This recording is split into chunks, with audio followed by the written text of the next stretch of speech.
Hello and welcome to the Make Money with Mace podcast. I'm your host Mace, and we're going to be talking some Week 15 NFL football.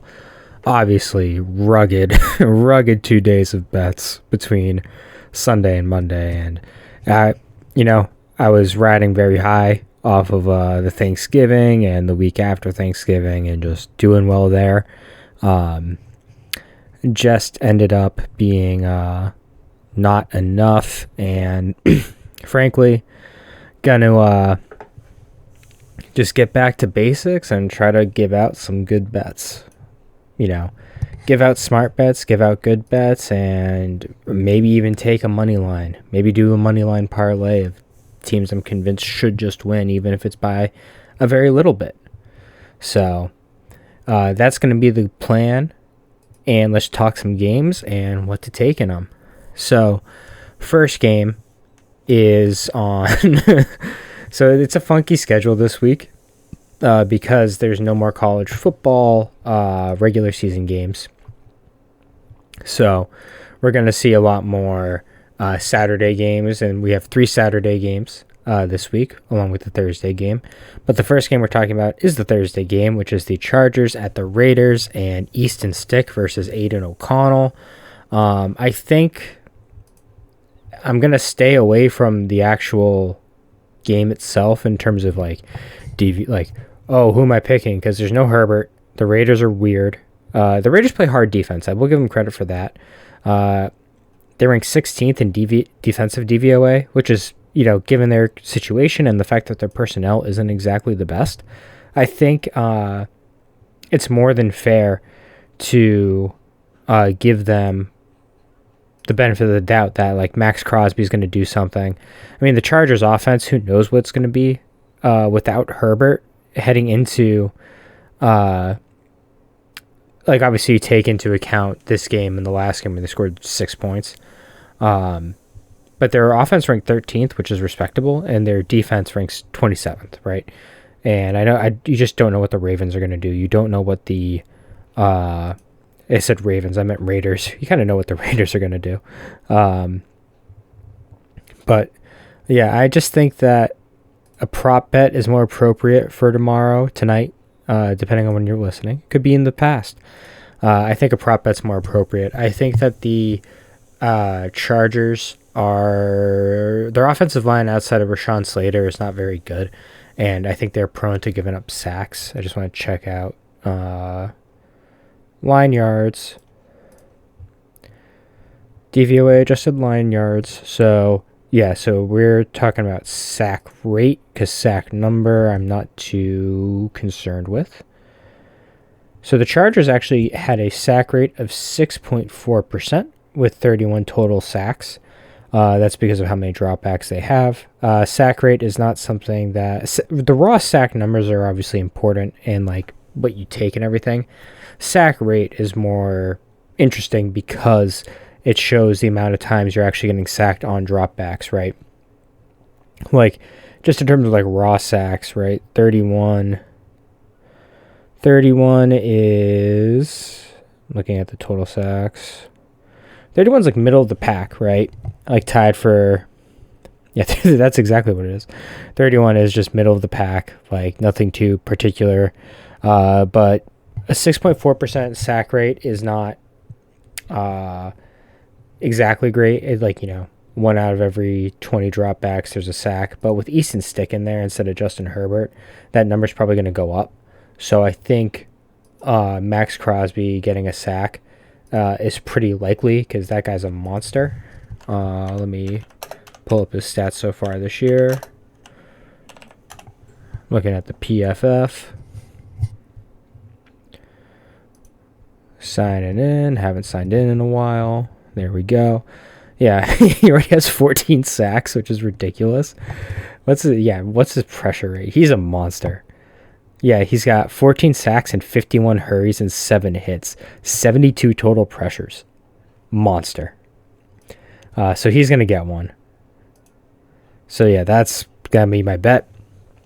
Max Crosby sack Thursday night. And so that takes us into the Saturday games. I'm going to do 3 picks on Saturday because there are 3 games. Minnesota at Cincinnati. I think Minnesota at Cincinnati, that's going to be weird. I think that Cincy is going to win. Obviously, Minnesota's defense has been really pretty good.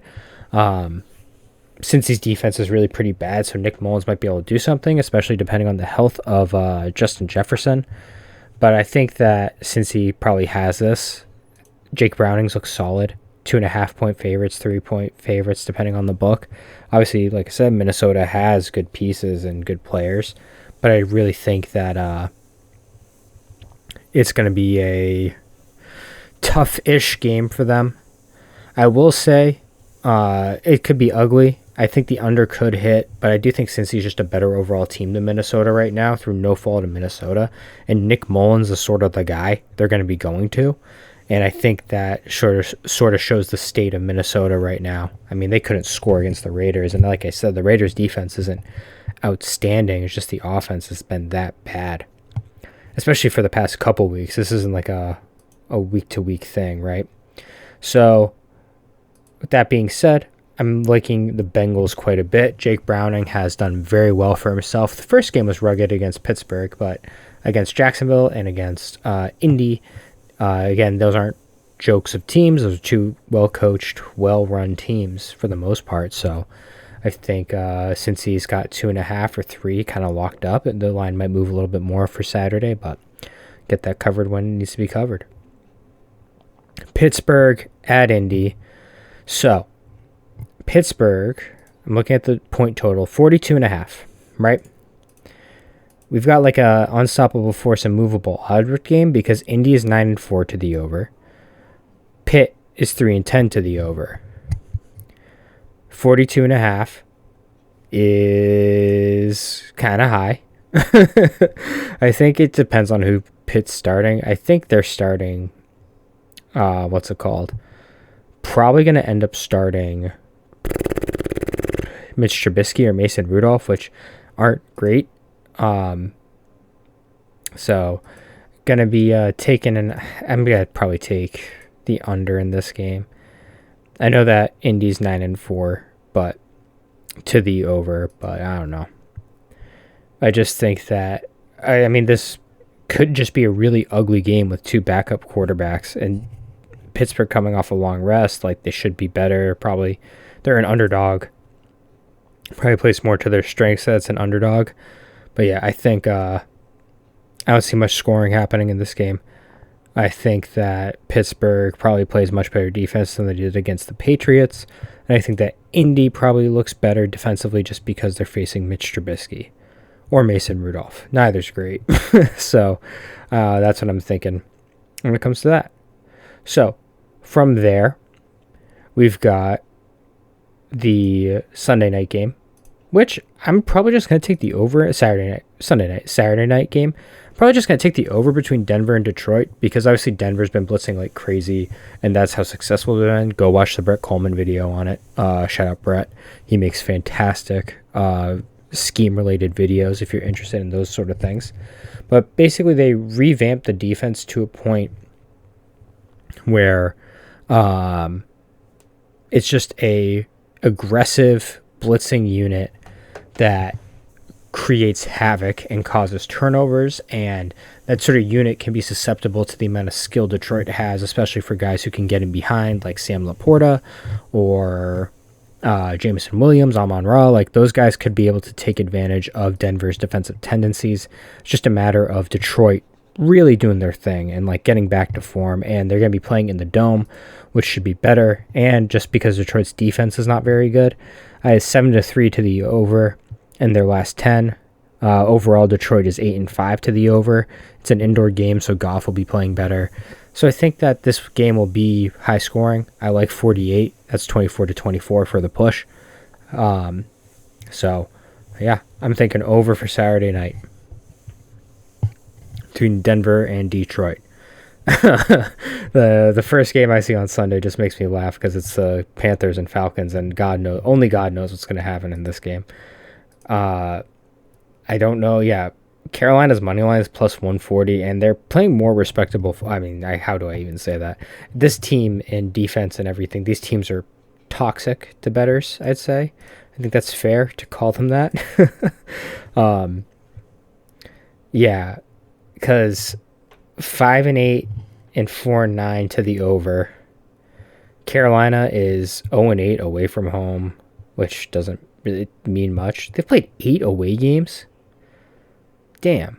So they're finishing on like a homestand, so they might actually win a game here or there. Okay, but yeah, I don't know if I'd take it in this one. I mean, these teams aren't good. Neither is. Mostly it has to do with Desmond Ridder and Carolina. Just generally, the whole roster is really pretty bad. But who knows? I will say the next game, I feel a lot more comfortable taking the under in just because I think Cleveland's deep. I did see Agba Okoronkwo is out, and he's been a really nice complimentary piece for Myles Garrett, and Myles Garrett has been a little dinged up. I don't know. Like, the Browns defense is pretty good, but the Bears are 7-6 to the over, and Cleveland 7-5 to the over. It is in Cleveland where they're 6-1, so that shouldn't matter. Cleveland has actually gone over more often than not, and Chicago is 6-5-2 against the spread. That's good to know. Talk to me. You might be able to talk me into a. You really might be able to talk me into a Chicago, just straight up, because they're coming off back-to-back wins, and their defense is playing really well. Like, ever since they got Montez Sweat, their defense has played well, like undeniably so. So I think that we can expect Chicago to play well again. I don't know. I think I'm just looking at these games. Obviously, Flacco's played well. It's going to be weird. I don't know what to think about this game yet. I do think 38 might be a little too low for these teams, especially if Flacco is going to give them like actual NFL spark, NFL quarterback play, which they haven't had all year. I don't know. Could happen. The spread's a little weird this week, so I mean, we do have the full slate of teams, which I really do like, so going to think about that one. Going to sit on that. The 1 o'clock slate's a little funky. And then we've got the Tampa Bay Buccaneers at the Green Bay Packers. The over-under is 42 or 41.5. Green Bay is a... Give me 1 second. Green Bay is a minus 3.5 point favorite. I mean, Tampa Bay is competitive, and so is Green Bay. Like, they all play close games together. This is a weird one. Green Bay is so young that they tend to make mistakes like they did against the Giants. So that's for sure an aspect of this to be aware of. I will say I'm not too interested in it. It's just not something I'm particularly looking to bet. Just because Green Bay is so young and they're week to week in terms of their what to expect from them. Tampa Bay is also week to week and what to expect from them. But I don't know. I just don't think it's going to be a very bet-worthy game. Same with Houston and Tennessee. I mean, Houston with Davis Mills, and I know Nico Collins has a calf injury, I think. And Tank Dell is obviously out for the year. So Houston's receiving depth has gone down significantly. I think it's going to be Davis Mills. Tennessee obviously coming off the big win on Monday night. I do think that Will Levis is pretty good. I think that DeAndre Hopkins is really pretty good. But that's a matchup I'm going to probably do more research into. Look at the DVOAs, look at like past matchups. I know that Houston beat them pretty badly earlier this year, I want to say. Actually, I don't even know if they've played this year yet. Have they played this year? They haven't. Okay. So with that being the case then, I think the under is definitely on the table. Oh, wait. This is actually the way to look at it. Tennessee is home where they are 4-1. Houston is 2-4 away from home with Davis Mills. Probably... Actually, I should look that up. Is CJ Stroud going to play? Going to play. Did not search properly. CJ Stroud injury update. Because I know he's in the concussion protocol. So CJ Stroud was absent from practice. He's in the concussion protocol. He's been a non-participant, so if he's not participating, we can imagine that if he's not a participant, we can imagine he's probably not playing.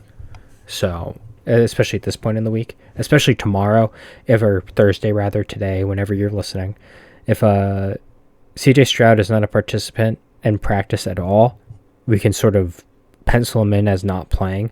Tennessee is probably going to win the game and cover. And their money line's only minus 145 right now, so that might be something to jump on. The next game I'm very interested in because it's our boy, Tommy DeVito, going into the Dome, where the Dome's not actually the Dome. But we've got a Saints team that is just sad against a Giants team that, with Tommy DeVito, they've won 3 games in a row. They beat the Commanders as 7.5-point favorites. They beat the Patriots as dogs, and then they just beat the Packers and got to the over. So I think that you can just sort of, 6 is just far too much for the Saints. The Saints are not good. They really aren't. 28-6 was not the tale of this game at all.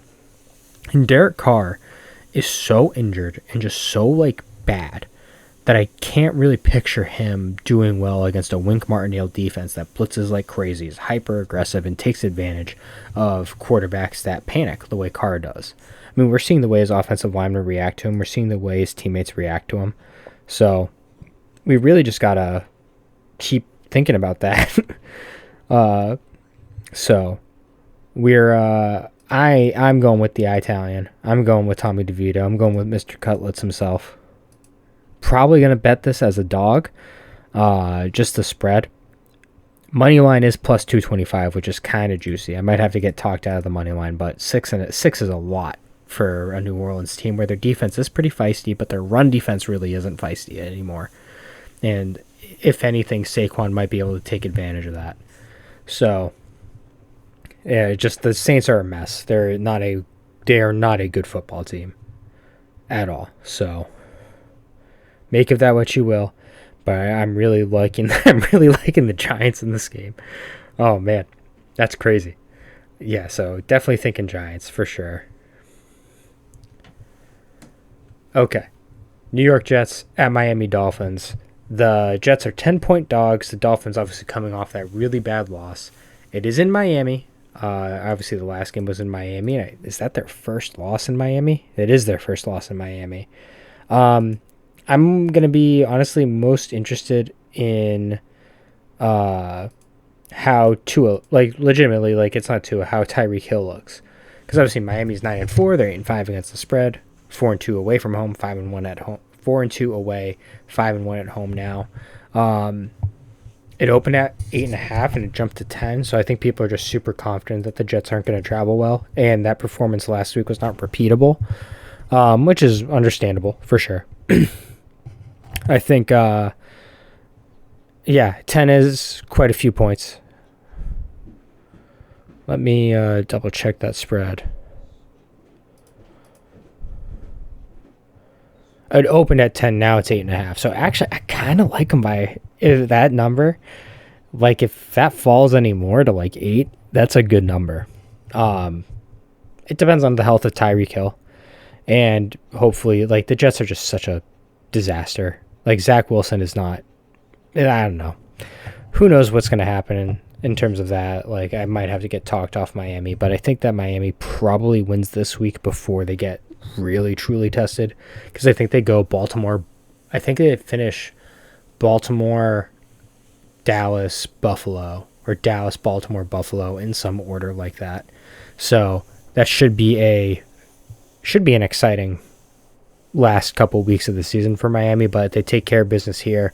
They're 10-4, and they just really have to win they need to win 2 of the last 3 to sort of stave off Buffalo and make sure, or just get some help from Dallas or whoever else. So, with that being said, I'm thinking Miami probably takes care of business at home. I thought that last week, but Vrabel is a beast and he's an underdog master. underdog of 3 or more, he covers. That's what he does. I forgot about that because of how bad Tennessee's looked at times this year. But doubting Vrabel, I won't do that again. I will doubt Robert Saleh early and often, though. That guy kind of stinks. Yeah, because they're 5-8, 5-7-1 against the spread, 5-8 to the over and under, 2-3 away, 3-5 at home. So they're equal opportunity bad this year.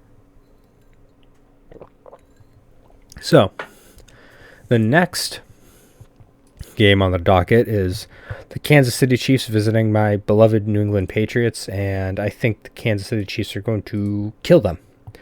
I don't think it's going to be particularly close. I think the Patriots, like, obviously they look good against, can't take away the win against Pittsburgh at all. Good win for sure.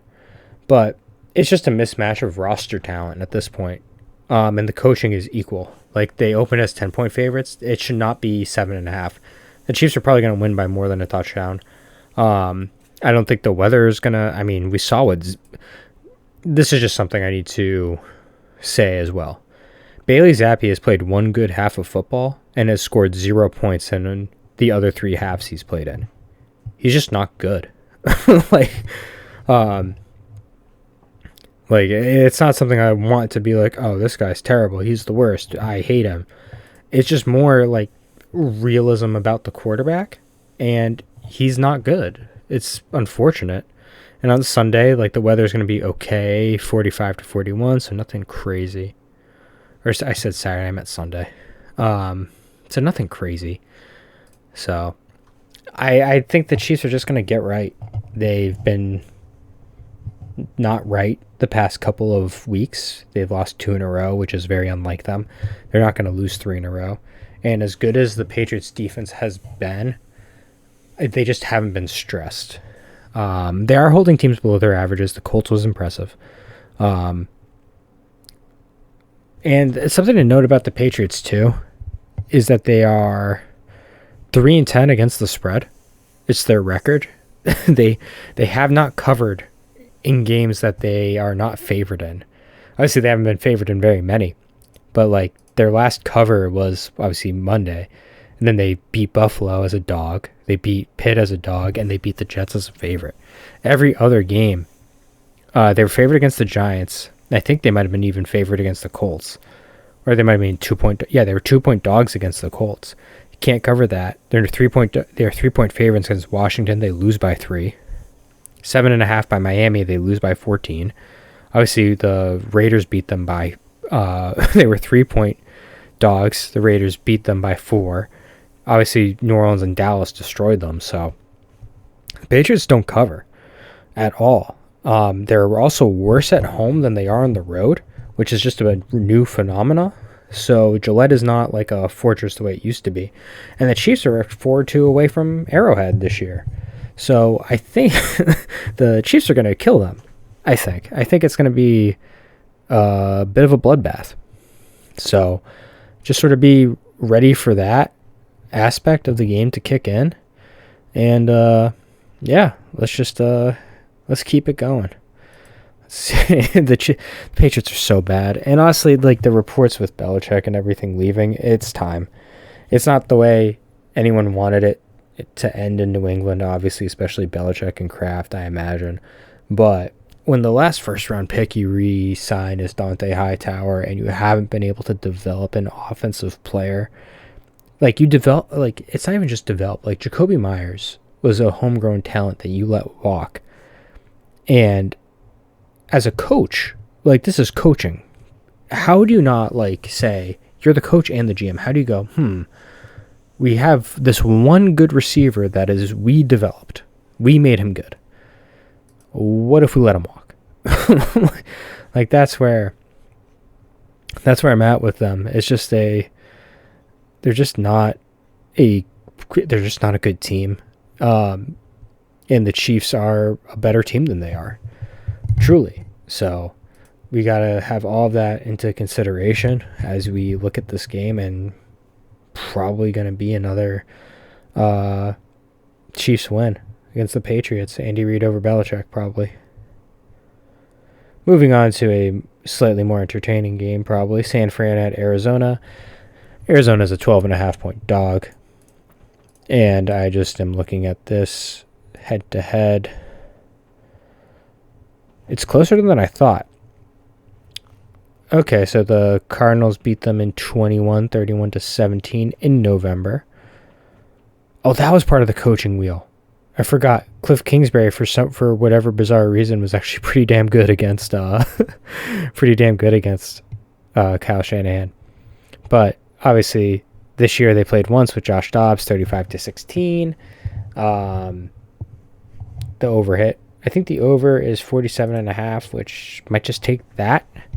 With Kyler back and Arizona's offense just playing a little bit better. Arizona coming off a bye. 2 touchdowns is a lot. It really is. And I don't know if it will be part of the best betting. But I think San Fran is a much, much better team than Arizona. Just 12.5 is a lot with Kyler. Because Kyler can make it interesting. He's a good ball player. All that good stuff.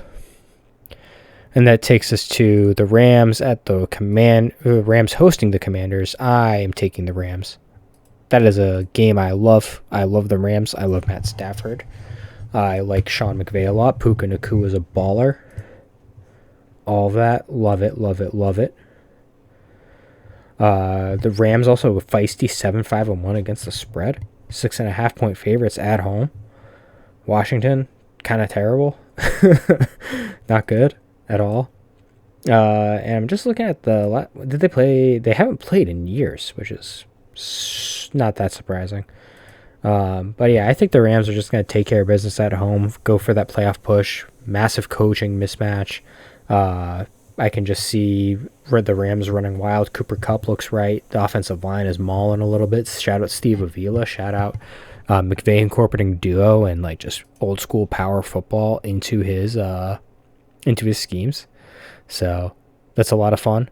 And gonna hope for the Rams to just cover this one. Next game is Dallas at Buffalo. So this is important because Dallas is a different team away from home and a different team on grass. Buffalo is a different team at home and a different team. Like Dallas going to Buffalo is harder than Buffalo going to Dallas. Obviously, Dallas on a massive win streak where they finally beat some pretty good teams. They beat the crap out of Philly, which was it was not expected for that. I expected them to win. Did not expect them to beat them by 20. That was just not what I was thinking was going to happen. And then we've got Seattle 41-35. They beat them. And these are all games they're hosting, right? But when they go away from Dallas Stadium or whatever they call it, AT&T, Jerry World, the only time they've been successful away is they haven't really been successful away at all, right? They're 3-3 away from home, with the 3 wins being at the Chargers, at the Giants, and at Carolina. So I think Buffalo actually has the advantage here as the home favorite, pretty significantly. And it's like Buffalo on. I want to make sure Buffalo Bills Stadium, grass or turf. So, which stadiums have real grass? Looking at this right now. Okay. NFL stadiums with natural grass. Looking at... Oh, no, they're on turf. This changes everything. And by everything, I mean nothing. Dallas Cowboys record on turf.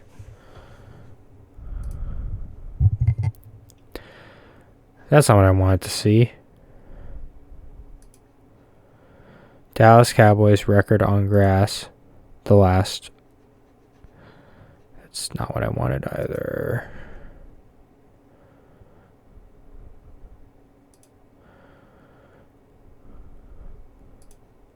Okay, this is from last year, which has some.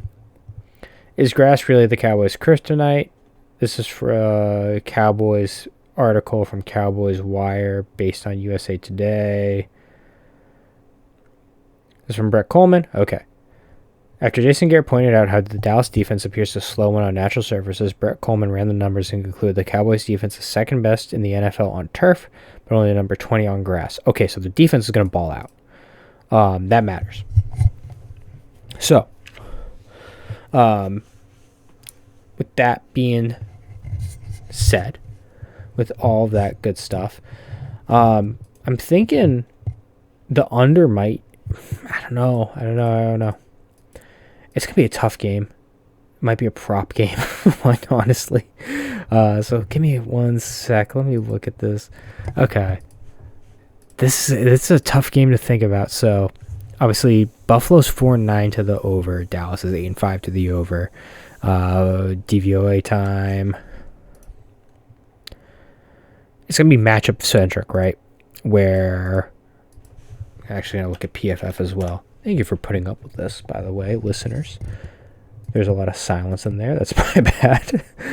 But, so just looking at straight up team total DVOA, Dallas is 4th, Buffalo is 6th. Dallas has the 5th ranked defense, 6th ranked offense, 8th ranked special teams. Buffalo 21st special teams, 15th defense, 3rd offense.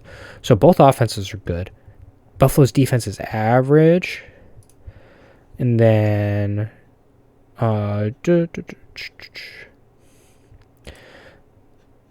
So when looking at the Dallas Cowboys, it's gonna be, like I said, it's gonna be matchup centric. Ed Oliver has been much better this year, which definitely matters. So looking at their lineup, this is an awesome thing about PFF, by the way, where you get to really look at the lineups and everything. Everything gonna be nickel. Okay. So the first thing worth mentioning is that Dallas has a very clear and obvious advantage when it comes to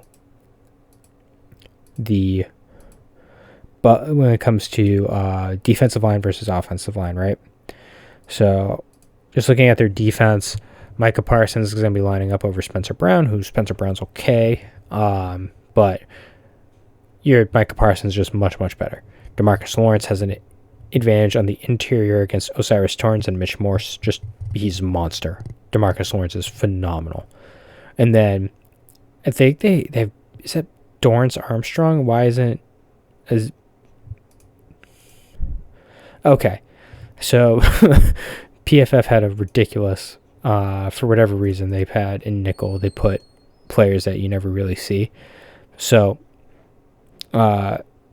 you got Lawrence and Parsons, Lawrence is gonna line up over the guard typically as a 3-tech. Parsons off the edge. Osa Odigizua has been phenomenal rushing the inside. He's so good. He's unbelievably good this year. Like, it feels like he's always making a big play. I know that Sheldon Hankins got, I think it's Sheldon. I want to make sure I'm correct. But basically, Hankins got hurt against the Eagles, but it didn't really affect their run defense because Mozzie Smith stepped up a little bit, which you love to see. Jonathan Hankins, not Sheldon Rankins, got them confused. But basically, big Jonathan Hankins, he's a run stuffer extraordinaire. That's sort of his deal.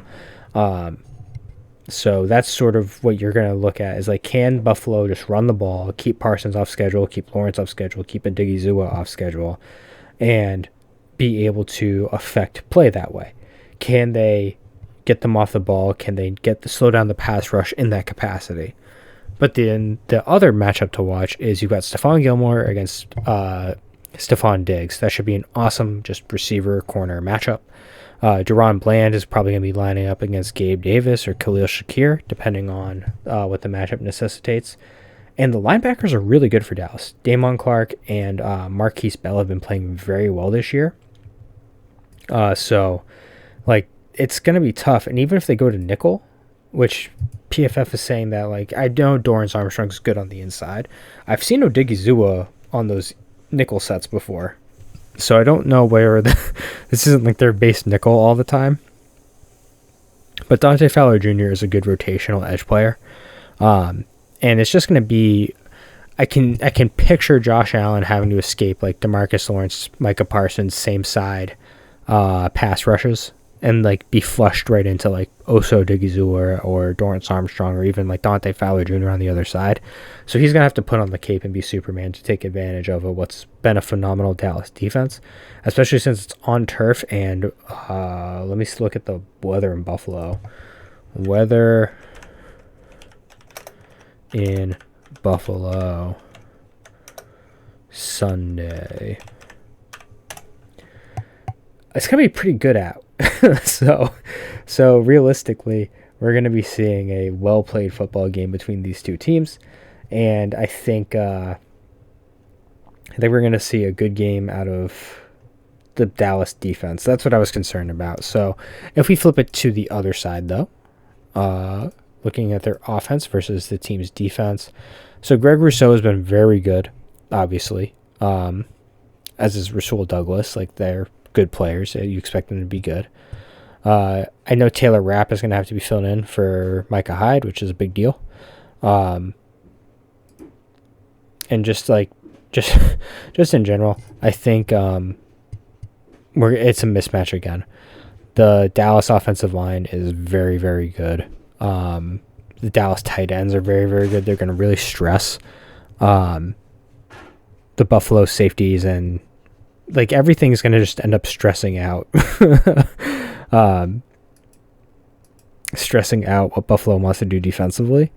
And I could just see like Jake Ferguson like running down the seam, or like CeeDee Lamb's just going to be a matchup nightmare because of how flexible he is. Like, he operates out of the slot, out of the side. Like, he's incredibly flexible. Taron Johnson and Rasul Douglas and Christian Benford are going to have their work cut out for them. I do think Von Miller can't really be on the field because he's really been bad. And aside from like the bad human allegations, like, we don't really know what's going on there. But Von Miller has been a net negative and not been good at all. Greg Rousseau is much better served coming off the edge and just being a monster that way. Obviously, he's very good at setting the edge, very good as a run defense, like on run defense, all that stuff, right? But like, we're gonna need more than that. And obviously, Ed Oliver's been great rushing the passer, but it's a hard line to go up against because everybody's good. Zach Martin's a Hall of Famer. Tyler Smith has been phenomenal. Tyron Smith has thrown it back a couple of years to when he was amazing. And like, the weak spot is Terrence Steele, and even then, he's not that weak. Like, there's worse players. Like, he's having a bad year for his standards, but he's not horrible. And Leonard Floyd isn't exactly like a phenomenal pass rusher. He's just like a play finisher. So that's really going to be the thing, is like, can Buffalo's defense really actually stress the Cowboys offense? And can the Cowboys offense perform outside of Dallas, right? And their only real great performance outside of Dallas was against Carolina, who are bad. So hard to really it's a hard game to really think about, like, because these are two really good teams. But if I were to pick, I kind of would take Dallas because I think they're better overall, but they're pretty inconsistent away from home, right? 3-3 away from home, haven't beat a good team away from home, have beat good teams at home, but it's on turf where they're not bad on turf, and Buffalo needs to keep winning. They're sort of like backed into a corner needing to win. So I can see both teams really like sort of feeding off each other into that sort of way. And I think that'll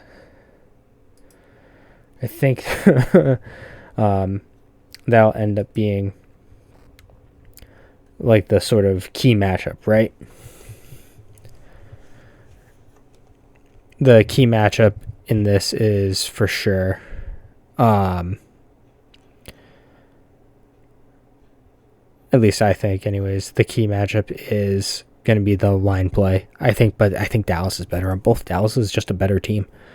And they can go for the AFC East sweep that way if they keep winning. But yeah, I don't know. It's a tough game to pick. Buffalo at home, like, they're 5-1 at home. They've played well at home. Their own losses to Denver. Actually, they haven't really played that well at home. They've only got one really great win at home. It's the 48-20 win hosting Miami. They lost to Jacksonville in London. They only beat the Giants by 5. Bucks by 6. Like, they lost to the Broncos. Then they come back and beat the Jets. They lose to Philly. They beat the Chiefs at Arrowhead. But I don't know. I think I could see Dallas kind of taking it to them. Just punch them in the mouth some more. They're on a heater right now, and they really believe in themselves, and Dak's playing out of his mind. So I know I spent a lot of time on this game, but I think it deserves a lot of time. And I think Buffalo, like, I don't want to take the over because that over is so high. It might be an under bet because I can see both defenses kind of playing well. But if that number does not stay above 50, if that number stays above 50, I'm probably going to take the under. Yeah, the number currently is 50.5. I'm probably take the under in that. So the next game, Sunday night, Baltimore, Jacksonville. Trevor is gimpy. I do think that the Ravens are just a better team overall. I think Jacksonville's played some pretty weak ball down the line. I know that Baltimore's 4-1 away from home this year, and Jacksonville's weirdly not good at home. So I think I'm just going to take Baltimore to cover 3.5. They've been good in primetime too. So just going to keep taking Baltimore until they truly let me down, which they have not yet. 8-5 against the spread is pretty damn good. And then Monday night, Philadelphia at Seattle. Seattle's defense is not particularly great. The over-under is 47.5. I think, depending on who plays, even it could be Drew Lock. I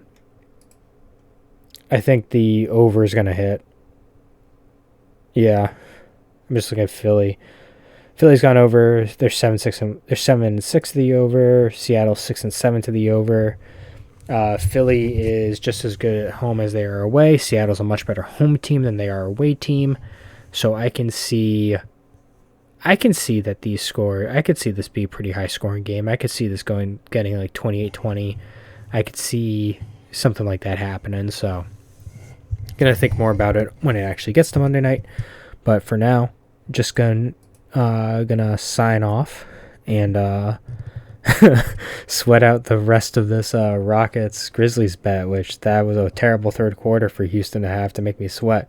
They're currently up 113-100 with 2:21 left. So hopefully this ends with a clear Houston cover. It's an 8-point. They need to win by 8 for the cover, or at least the push rather.